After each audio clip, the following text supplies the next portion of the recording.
महाराजांनी आशीर्वाद द्यावे. विश्वेशलिंग संभूतम विश्वविद्या विबोधकम विश्ववंद्यम सदा वंदे विश्वाराध्यम जगद्गुरु.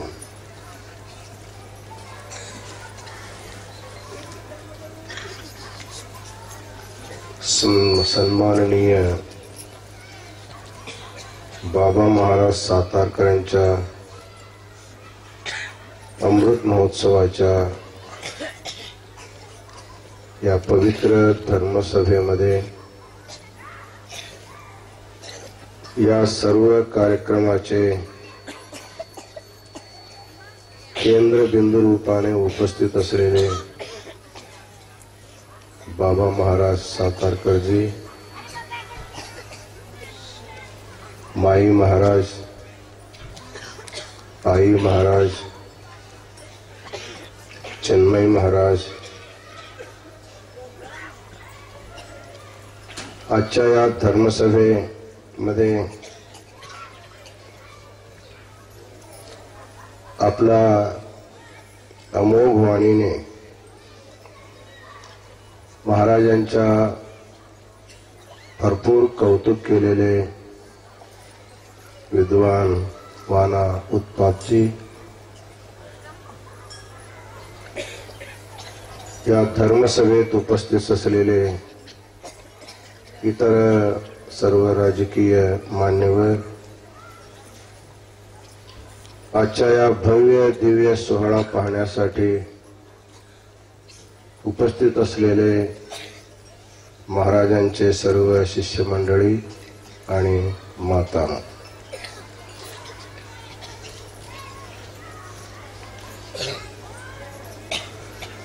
बाबा महाराज सातारकरांच्या अमृत महोत्सवामध्ये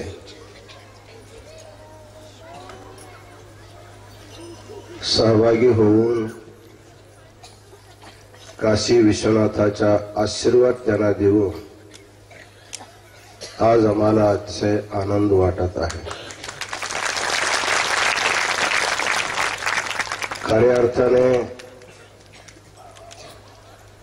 विठ्ठलाचा सत्कार विश्वनाथाच्या हस्ते झाला असं सांगितले तर अतिशयोक्ती होणार नाहीये.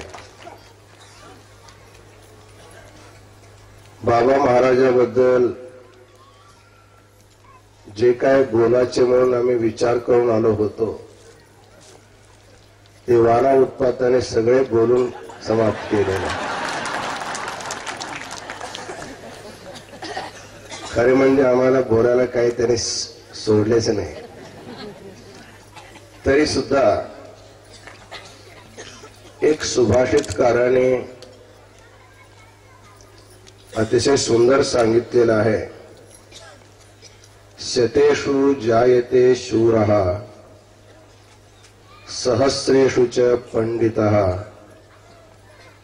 वक्ता दश सहस्रेषु दाता भवति वा नवा. शतेषु जायते शूरः या श्लोकामध्ये जे चार व्यक्तींचे व्यक्तिमत्व इथं स्थापना केलेलं आहे, आम्हाला एवढं सांगायचं आहे, हे चारही व्यक्तिमत्व एकत्र म्हणजे बाबा महाराजांजवळ आपल्याला बघायला मिळत आहे. बाबा महाराज शूर आहे म्हणजे कुठेतरी युद्धक्षेत्रामध्ये जाऊन शौर्य दाखवलेले नाही. शूरता म्हणजे जो इंद्रियावर विजय संपादन करतो तो खऱ्या अर्थाने शूर आहे. वाना उत्पाताने स्वयोषिते रतिही या शब्दाच्या व्याख्या करत असताना बाबा महाराज खऱ्या अर्थाने शूर आहे असं त्यांनी सिद्ध केलेलं आहे. म्हणून बाबा महाराज शूर आहे. सहस्रेषुच पंडितः,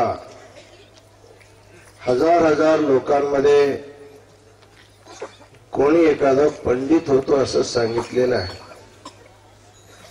पंडित म्हणजे सारासार विवेकाने जो विचार मांडतो त्याला आपण पंडित असं म्हणतो. तसं समाजामध्ये काय हवं आहे काय नको आहे, लाखो लाखो लोकांना जीवन कसं जगाचे माहीत नसतं. परंतु एका सारासार विवेकवान पंडित जीवनाच्या लक्ष्य काय असलं पाहिजे, प्रत्येकाने कसं वागलं पाहिजे हे ज्यावेळी समजावून सांगतो त्यावेळी सर्वांना जीवन कशासाठी, जीवन कसं जगलं पाहिजे हे कळत असतं. तसं लाखो लाखो लोकांना आपल्या पांडित्याने सर्वांना जीवन जगण्याचे मार्ग दाखविलेले बाबा महाराज खऱ्या अर्थाने पंडित सुद्धा आहेत.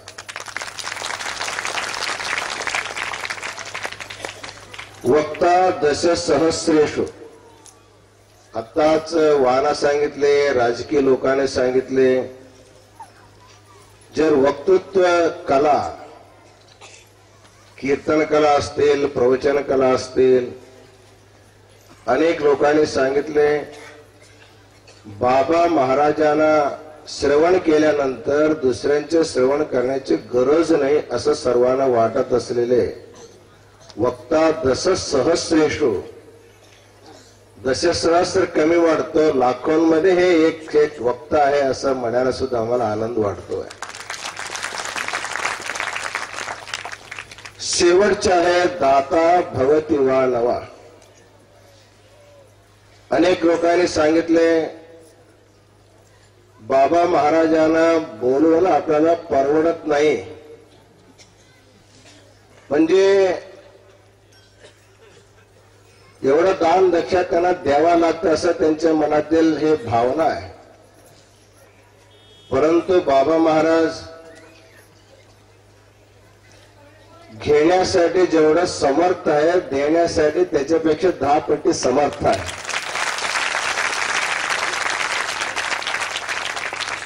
आताच कोणीतरी माई त्यांना 75 साठी 75,000 रुपया त्यांच्या दान द्यावेळी त्याने द्यायला आले. ते म्हणले मला नको, तिकडे द्या. म्हणजे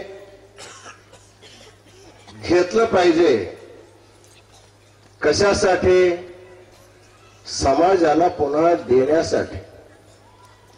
सहस्र गुण मुत्सृष्टुम आदत्तेहि रसम रविहि. सूर्यापर प्रखर तेजाने समुद्राच्या खारा पाणी तो ओढून घेतो. खारा पाणी ओढून घेतो म्हणजे स्वतः तृप्ती होण्यासाठी नाही, त्याच्यातील सर्व दोष दूर करून ते गोड करून पुन्हा 1000 पटीने लोकांना देण्यासाठी जसं सूर्य घेतो आहे तसं बाबा महाराजांनी 60-65 वर्षामध्ये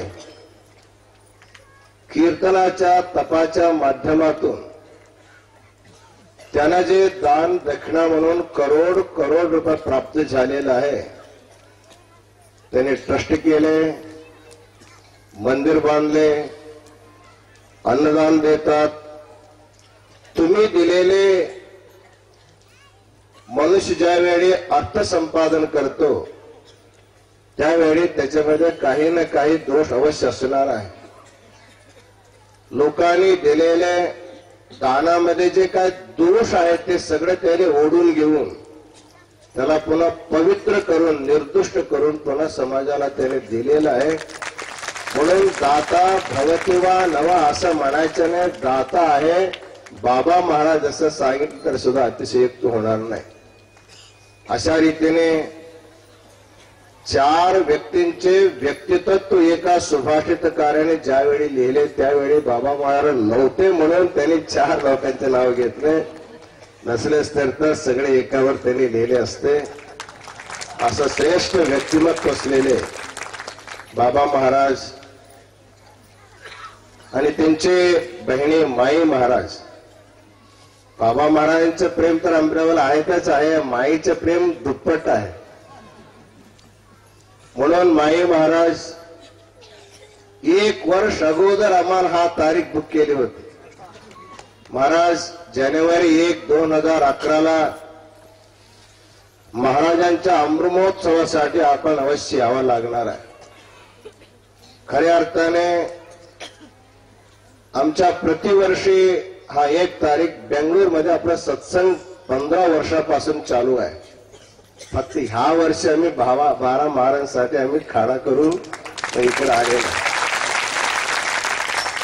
बाबा महाराज करत असलेले लोककल्याणाचे कार्य आणि लोकांमध्ये त्यांनी जे भक्ती वाढवलेलं आहे ते खऱ्या अर्थाने समाजाला खूप मोठे संपत्ती त्यांनी समाजाला दिलेले. समाजाने दिलेल्या कवडी आहेत, त्यांनी दिलेल्या कोटीचे त्यांनी दिलेलं आहे.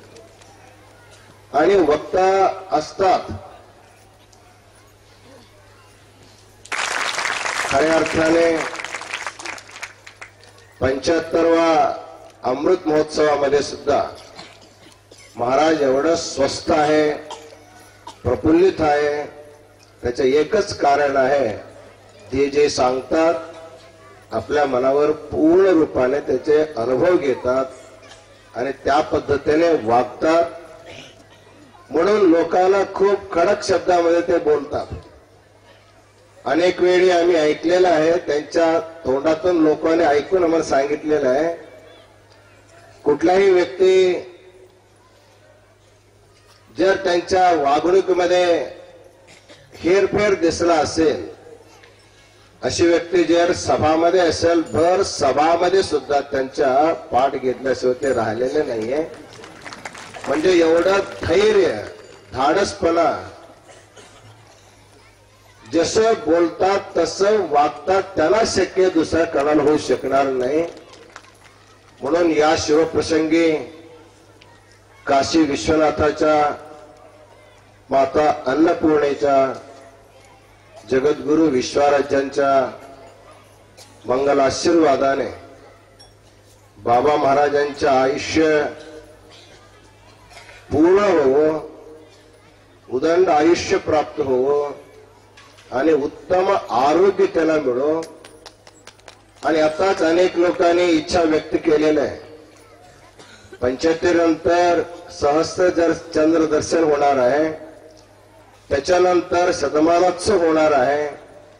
ह्या सर्व कार्यक्रम आमच्या तुमच्या उपस्थितीमध्ये व्हावा.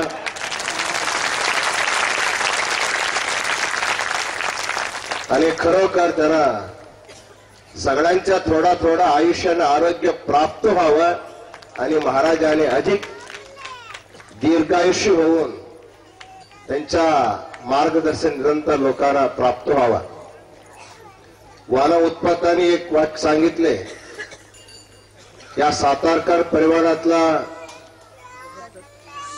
दादा महाराजांनी या परंपरेला त्यांनी पायाभरणी केले.